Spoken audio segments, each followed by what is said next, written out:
Mikulášský expres jezdil o víkendu z Plzně do Dobřan, Mirošova a Rokycan. Parní lokomotiva za sebou táhla dokonce i pojízdné peklo a jeho osazenstvo některé děti opravdu děsilo.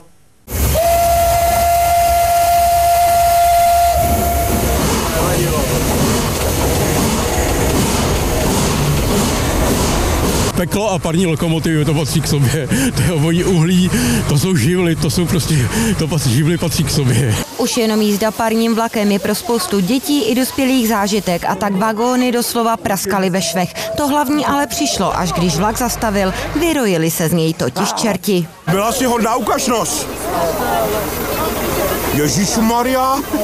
Ježišmarja, ten je měkkej. Ty jsi zlobil jak malej čart. Já se bojím. A čeho se bojíš? Těch čertů. Ty jsi zlobila. Ani trošku. Drobet. Já jsem byla ale ona. Čertů se nebáli jenom děti. V jednom z vagónů bylo dokonce i opravdové peklo. Jsou tam čerti. A co tam dělají? Já nevím. Byl jsi hodnej? Jo. Určitě? Nelžeš peklu? Ne.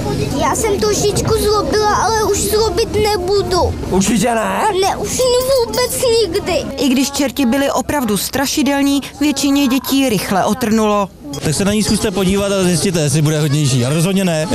Na děti čekal i Mikuláš a andělé a každému, kdo řekl básničku nebo zaspíval písničku, dali balíček plný dobrot.